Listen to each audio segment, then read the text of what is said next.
अस्सलाम वालेकुम रहमतुल्लाहि व बरकातुहू। Welcome to Bilal Ahmad live YouTube channel. मेरे साथ हैं अत्तर साहब, जिनको आप अच्छी तरह से जानते हैं। मेरे साथ हमेशा भी यूट्यूब वीडियो में होते हैं। तो इंशाल्लाह आज हम बात करेंगे अत्तर साहब के साथ जो इस टाइम पाकिस्तान से सऊदीया और सऊदीया से पाकिस्तान में जो फ़्लाइटों का इस टाइम काफ़ी बड़ा इशू चल रहा है। उसके बाद जो लोग जाना चाह रहे हैं, जो लोग जा रहे हैं, जो लोग उधर से वापस आ रहे हैं, जिन लोगों ने यहाँ से 2 महीने की छुट्टी पर जाना है, या जिन लोगों का भी वीज़ा बाकी है, जिन लोगों का कामा रिन्यू हो गया है, या फिर जिन लोगों का कामा रिन्यू होना है, और जिन लोगों ने टिकट ले लिया है और इस उनकी फ़्लाइट लेट हो गई थी। मतलब इस बारे में जितनी भी इंफॉर्मेशन है आपको इस इंशाल्लाह वीडियो में आपको सारा बताएंगे।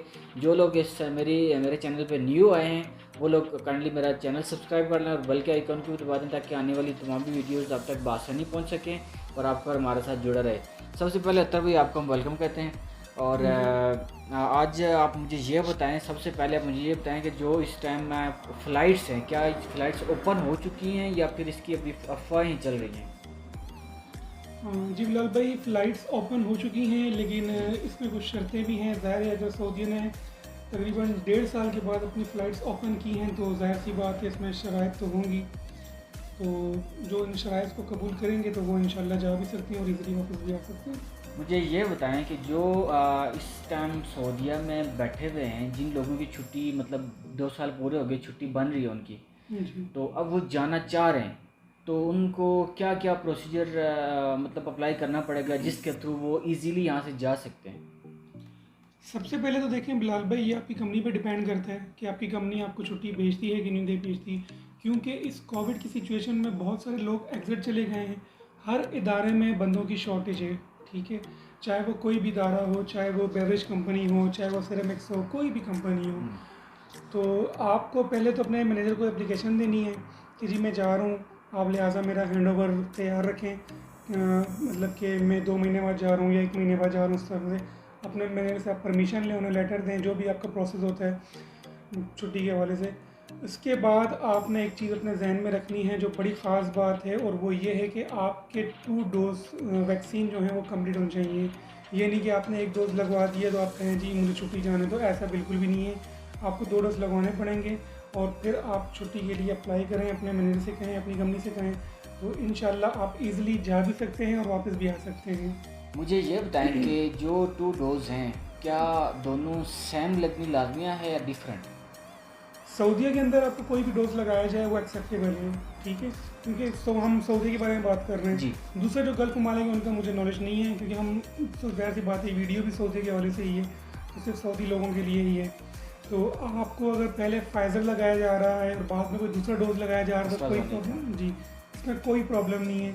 आप जा सकते हैं और इसी वापस आ सकते हैं। और आपका यहाँ से जब आप एयरपोर्ट जाएंगे तो वहाँ पे आपका PCR टेस्ट होगा, जो वहाँ एयरपोर्ट में आप दिखाएंगे, शो करेंगे, और पाकिस्तान जाएंगे उनको भी शो कराएंगे। ज़ाहिर सी बात उसमें अब डोज का भी लिखा होगा और सब कुछ लिखा होगा। और फिर जब अपनी छुट्टियाँ गुजारेंगे आपने बड़ी एहतियात करनी है। ये नहीं कि आप जो जिस मुल्क से आप ताल्लुक़ रखते हैं आप वहाँ जा रहे हैं, ये नहीं कि भाई अब छुट्टी मिल गई है तो आज़ाद हैं, यहाँ घूम रहे हैं वहाँ घूम रहे हैं, बेहतियाती कर रहे हैं। जिस तरह आप SOPs को यहाँ सऊदी अरेबिया में फ़ॉलो करते हैं, मेरी सबसे यही दरख्वास्त है कि आप इसी SOPs को अपने मुल्क में भी फ़ॉलो करें। हम अपने मुल्क के बारे में बात करें, पाकिस्तान के बारे में बात करें, तो वहाँ के लोग जो है ना अभी भी इतना सब कुछ होने के बावजूद भी कहते हैं कि कोरोना तो है ही नहीं। तो ये एक बेवकूफ़ाना बात है। आप जाएँ, अपनी छुट्टी गुजारें, अपनी वाइफ से मिलें, अपनी माँ बाप से मिलें, बीवी बच्चों से मिलें, सबसे मिलें, रिलेटिव से ही मिलें। बस कोशिश करें कि मिलने का मतलब ये नहीं है कि आप उसके घर भी जा रहे हैं जो बीमार है, ठीक है। इयादत के लिए आप जाएँ, ऐसा नहीं कि बिल्कुल ही ना जाएँ, लेकिन आप एहतियात करके जाएँ।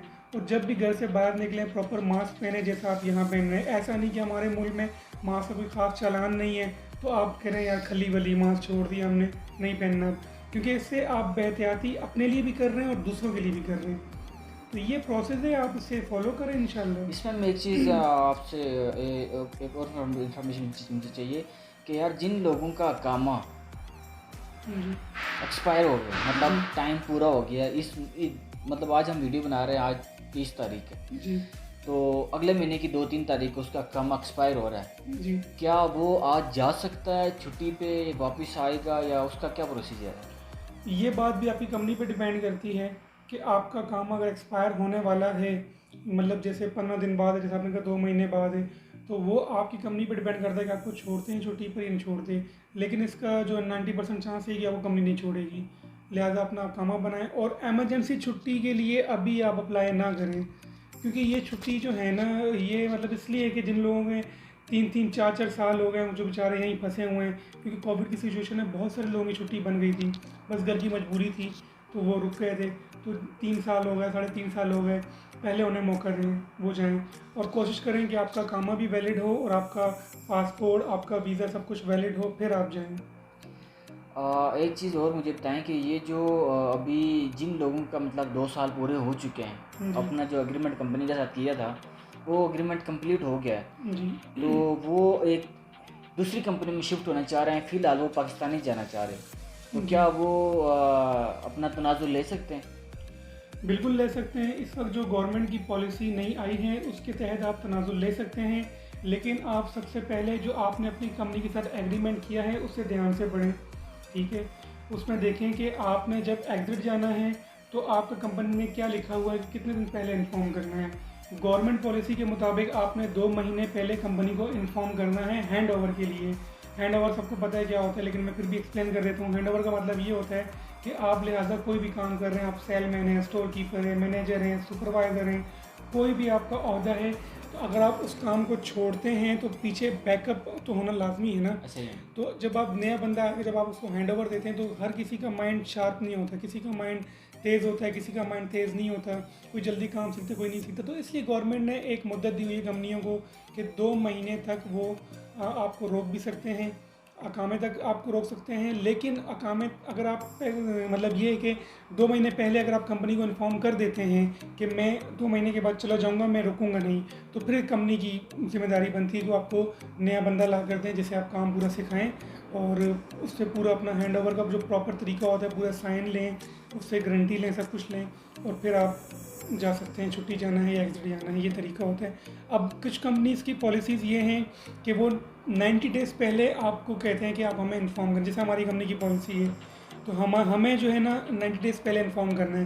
लेकिन गवर्नमेंट की पॉलिसी 2 महीने, लेकिन इसमें इख्तियार सब कुछ कंपनी के हाथ में ही है। ऐसा नहीं कि आप ये कहें कि गवर्नमेंट ने 2 महीने का कह दिया तो आपने जो है ना कंपनी ने लिखा हुआ एग्रीमेंट पे 90 दिन का, लेकिन आपने 2 महीने पे का वेट करें कि 2 महीने पहले मैं दे दूंगा, तो वो एक्सेप्टेबल नहीं है। उस सूरत में कंपनी आपको रोक भी सकती है और दबाव भी डाल सकती है।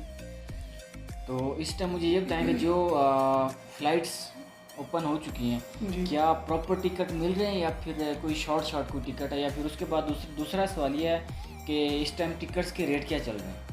ये आपने बड़ा ज़बरदस्त सवाल पूछा है। मैं आपको बता दूं कि हर कंपनी का मालिक, हर कंपनी की मैनेजमेंट जो है ना, वो यही चाहते हैं कि हमारी कंपनी के पैसे सेव रहें, ठीक है। अभी जो पाकिस्तान की टिकट मैं आज ही देख रहा था तो मैं देखा जो अमाउंट थी वो 1700 रियाल थी, कोई 1600 रियाल दिखा रहा था, लेकिन मतलब ज़्यादातर 1700 रियाल से ऊपर ही अमाउंट थी। तो हमारी कंपनी अब जैसे 1200 रियाल दे रहे हैं, तो आप जब आपकी कंपनी आपको छुट्टी भेजे या एग्जिट भेजे, जब वो आपको टिकट मनी देना, तो आप उसी टाइम उन्हें वो वापस कर दें। आप उनसे कहें कि भाई मेरा आपसे जो एग्रीमेंट हुआ है, एग्रीमेंट के ऊपर मेरा टिकट मनी का एग्रीमेंट नहीं हुआ, टिकट का एग्रीमेंट हुआ, ठीक है। आने जाने दोनों का टिकट है। अब मिसाल के तौर पे जैसे नए सऊदी ने फ़्लाइट्स ओपन की हैं, ठीक है। अब जाहिर सी बात है, अब नई चीज़ है, उन्होंने इतना अरसा मतलब फ़्लाइट्स को बंद रखा है तो वो महंगाई तो होगी ना।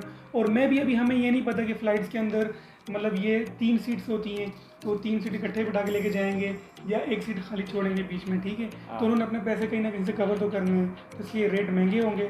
अब आपको कंपनी 1200 रियाल दे रही है, लेकिन आपने जाने तो आपको आपका टिकट जो है ना सिर्फ जाने का 3000 या 2500 लग रहा है, तो ये तो मतलब सही बात ना हुई, नाइंसाफ़ी हुई। तो ये इस चीज़ से ख़ास तौर पे बचें, और अगर आपकी कंपनी आपको पैसे दे तो डायरेक्ट उसी टाइम पैसे वापस करें और उन्हें कहें कि आप मुझे टिकट दें आने जाने का। अगर कंपनी नहीं मानती तो जैसे होता है ना, कंपनी को धमकाने के लिए आपने कह दिया कि मैं आपकी कंप्लेन कर रहा हूँ, तो उस सूरत में आपको कंपनी लाजमी टिकट देगी। एक चीज़ इसमें और भी ऐड करना चाहूँगा कि जो लोग अगर ख़ुद अपना टिकट ख़रीदते हैं उनको ये परेशानी भी हो सकती है कि शायद वो फेक टिकट हो। कंपनी ने अगर लिया होगा तो वो कंपनी खुद उसके ऊपर काम करेगी और आपको इंशाल्लाह आपको टिकट भी ओरिजिनल मिलेगा। दूसरी बात मैंने ये करनी थी आपसे कि यहाँ से जो पाकिस्तान जा रहे हैं, क्या वो वाया के थ्रू जा रहे हैं या फिर डायरेक्ट जा रहे हैं पाकिस्तान? ये तो आपकी फ़्लाइट पे डिपेंड करता है, कुछ वाया भी थ्रू जा रहे हैं, कुछ नॉर्मली मतलब जैसे जाते हैं वैसे भी डायरेक्ट भी जा रहे हैं। तो ये आपकी फ़्लाइट पे डिपेंड करता है, क्योंकि ज़ाहिर सी बात है बहुत सारे लोग हैं जाने वाले, फ़्लाइट्स कम हैं, तो वाया भी हो सकती हैं, तो उसमें परेशानी वाली कोई बात नहीं है। जैसे पहले हालात थे, जैसे हम भी जब यहाँ सऊदी आए थे वाया आए थे, तो ये नॉर्मल सी बात है। जो पाकिस्तान से फ़्लाइटें वापस आ रही हैं जी। तो उनके क्या क्या रूल्स हैं, वहाँ से कौन कौन से बंदे को उठा रहे हैं जो पाकिस्तान में सऊदी में डायरेक्ट आ सकता है? इसमें मैं आपको बताऊं कि कोविड सिचुएशन में कोविड से पहले, मतलब लॉकडाउन से पहले, कोविड तो आ गया था, लॉकडाउन से पहले जो लोग जैसे छुट्टी पे चले गए थे पाकिस्तान या इंडिया नेपाल कहीं भी, तो वो लोग वहीं पर फंस गए थे, ठीक है, तो वापस नहीं आ सकते थे। अभी जो कंपनीज़ ने इनको एक वार्निंग दी है कि आप जो है 25 सितंबर तक वापस आ जाएं। और इस सूरत में मैं आपको बता दूं, लोगों के लिए बड़ी अच्छी खुशखबरी है, आप अपने जिस भी कंट्री में हैं आप फाइज़र डोज लगाकर ईज़िली यहाँ आ सकते हैं। 2 डोज लगवाएं और PCR टेस्ट करवाएं, आप ईज़िली डायरेक्ट यहाँ सऊदी अरेबिया में आ सकते हैं, और यहाँ आके आपका क्वारंटाइन होगा, तो फिर आप आगे अपना काम दोबारा से ज्वाइन कर सकते हैं इंशाल्लाह। उसके बाद मुझे ये बताएं कि ये जो लोग जिनकी छुट्टी मतलब आगे 2-3 महीने बाद छुट्टी बन रही है, जी। तो क्या वो अभी से एप्लीकेशन डाल दें छुट्टी की, या फिर उनका कामे के मतलब जो 3 महीने रहते हैं, या फिर जो एग्रीमेंट के 3 महीने रहते हैं? मुझे इस चीज़ का क्लैरिटी दे दें कि जो लोग मेरे व्यूवर देख रहे हैं वो ये चीज़ चाहते हैं कि यार मुझे क्लियर बताएं कि जो एग्रीमेंट के 3 मतलब जैसे कि मेरा मार्च में एग्रीमेंट ख़त्म हो रहा जी। है, तो क्या मुझे जनवरी में एग्जिट या एप्लीकेशन डालनी पड़ेगी छुट्टी की, या फिर मेरा कामा एक्सपायर हो रहा है अप्रैल में, या फिर मुझे फरवरी में डालना पड़ेगा छुट्टी के लिए? जैसा कि मैंने पहले आपको बताया है कि गवर्नमेंट पॉलिसी 2 महीने की है, कंपनी कुछ जो है 3 महीने का साइन करवाती है कि 3 महीने पहले आप इन्फॉर्म करना है। तो आपको मैं बता दूं कि इस वक्त जो है ना अकामे की वैल्यू कोई नहीं है, ठीक है, आपने कॉन्ट्रैक्ट को फॉलो करना है। अगर आपको कोई कंपनी ऐसा कहती भी है ना कि आप अकामे तक रुक जाएं, आप यहाँ तक रुक जाएं, वहाँ तक रुक जाएं, अगर आपने प्रॉपर इन्फॉर्म किया है कंपनी को, तो आप कंपनी से डायरेक्टली कहें कि जी मैं नहीं रुक सकता, मुझे जाना है, मेरी भी घर की मजबूरी है, या कोई प्रॉब्लम ज़ाहिर करके कहें मुझे जाना है। वैल्यू कॉन्ट्रैक्ट की है, ठीक है। हम लोग सबसे बड़ी गलती ये करते हैं कि जिस बंदे का कॉन्ट्रैक्ट दिसंबर में ख़त्म है, ठीक है, वो बंदा क्या करता है कि कहता है यार अब मुझे अकामे तक तो कंपनी ने रोकना ही रोकना है, उसने हालांकि इन्फॉर्म भी किया होता है, और वो मतलब 2 महीने बाद उसका काम ख़त्म हो रहा था कॉन्ट्रैक्ट के, और वो अकामे तक रुक जाता है। अच्छी बात है, आपको पैसे मिलते हैं, ऐसा नहीं कि कंपनी आपको फ्री में रोकती है, लेकिन जिस मजबूरी के तहत आप जा रहे हैं वो काम आपका ना हो तो फ़ायदा नहीं है फिर जाने का। चलो बहुत शुक्रिया सर भाई, आपने इन्फॉर्मेशन दी। इंशाल्लाह नेक्स्ट भी आपको अपने प्रोग्राम पे बुलाएंगे। मेरे जो व्यूवर्स हैं वो भी अतर भाई का चैनल है क्या, अतर खान स्टोरी, मैं लिंक शेयर कर देता हूँ साथ, इंशाल्लाह लिंक में आ जाएगा। अतर भाई का यूट्यूब चैनल अटैच भी है मेरे साथ, तो इनको भी फॉलो करें। इनके चैनल पे भी काफ़ी सारी इन्फॉर्मेशन है, काफ़ी सारे इनकी स्टोरीज़ भी आती हैं काफ़ी सारी। इनके भी अपने 2-3 चैनल, लेकिन जो अच्छा मस्त जो आपको इन्फॉर्मेशन और बस स्टोरीज़ वाला चैनल है वो मेरे साथ अटैच है, वो लिंक में भी डाल देता हूँ, आप उनको भी फॉलो करें, लाइक करें, और कमेंट सेक्शन में लाजमी कमेंट कीजिएगा। और मेरी जो आपको इस टाइम तक आपने जो वीडियो मेरी देखी है, इसमें अगर आपका कोई भी सवाल जो आपके माइंड में आता है कि यार ये चीज़ आपको कोई परेशानी है, कोई मुश्किल है, कुछ आप पूछना चाह रहे हैं, तो लाजमी आप कमेंट सेक्शन में मुझे बताइएगा, इंशाल्लाह आपको प्रॉपर पूरा जवाब मिलेगा। दुआ में याद रखिएगा अतर भाई को, और मुझे दें इजाज़त।